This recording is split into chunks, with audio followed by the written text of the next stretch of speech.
এবার নজর রাখা যাক দক্ষিণ ২৪ পরগনার দিকে। রঙিন আলোয় ঝলমল করছে গঙ্গাসাগর।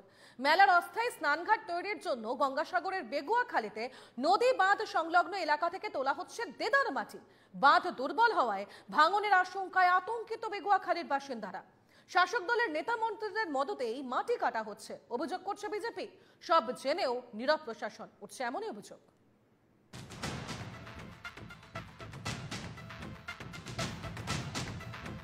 পুণ্যার্থীদের সুবিধার্থে গঙ্গাসাগরে তৈরি হয়েছে একাধিক অস্থায়ী স্নানের ঘাট। সেই ঘাট তৈরি করতে ফেলা হয়েছে মাটি, যা আনা হয়েছে গঙ্গাসাগর সংলগ্ন বেগুয়াখালী থেকে। এলাকার বাসিন্দাদের অভিযোগ, ম্যানগ্রোভ ধ্বংস করে মাটি তোলা হয়েছে।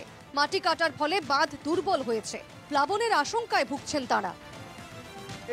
কন্ট্রাক্টর মাটি কেটে নিয়ে গেছে, প্রশাসনকে জানানো সত্ত্বেও কোনো কাজই হয়নি। প্রশাসন থেকে মাটি নিয়ে চলে গেছে। আজকে গাঙ্গের নোয়া জল এলে এলাকা ভেসে যাবে। সাগরে গেছে, আমরা বাধা দিয়েছি, পঞ্চায়েত মেম্বারকে ডেকেছিলাম। পঞ্চায়েত মেম্বার নিজে এসেছিল, এসে বাধা দিয়েছে। ও দুজন ইন্সপেক্টর এসেছিল, এসে বলছে তোমরা ডিএম এর কাছে যাও, বিডিও সাহেবের কাছে যাও, আমাদের উপর থেকে এসপি অর্ডার আছে। বেগুয়াখালীর বাসিন্দাদের সঙ্গে প্রতিবাদে সামিল হয়েছিলেন গঙ্গাসাগর গ্রাম পঞ্চায়েতের তৃণমূল পঞ্চায়েত সদস্য।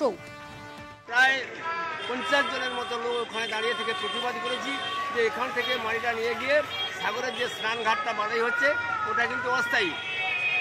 ওই নরম সোয়েল ওখানে কিন্তু থাকবে না, টিকবে না, যে কোনো মুহূর্তে ওটা তো ওয়াশ আউট হয়ে যাবে। অতএব এই জায়গা থেকে মাটিটা না নেওয়াই ভালো। বাঁধের মাটি কাটা নিয়ে তৃণমূলের বিরুদ্ধে দুর্নীতির অভিযোগ করেছে বিজেপি। সব তৃণমূল নেতা, প্রশাসন সকলের যোগ সাতাশি কিন্তু আজকের এই খালের মাটিগুলো এবং যে জায়গায় বৃক্ষরোপণ করছিল উঁচু চর, সেই চরটা কেটে ধ্বংস করে দিয়েছে কন্ট্রাক্টররা টাকার বিনিময়ে। আর বর্ষাকালে দেখবেন এই এলাকার মানুষরা প্লাবিত হয়ে যাবে, তখন আবার টাকা দাও আর সেই টাকা তৃণমূল নেতাদের পকেটে দেবে।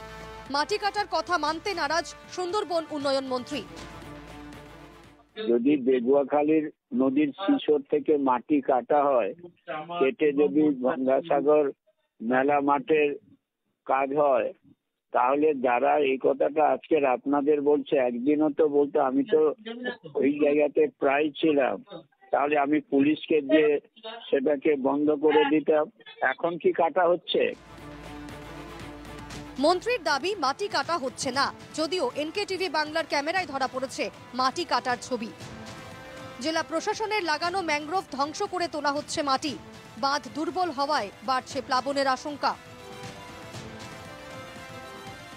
দক্ষিণ ২৪ পরগনার সাগর থেকে অরিজিৎ মণ্ডলের রিপোর্ট, এনকেটিভি বাংলা।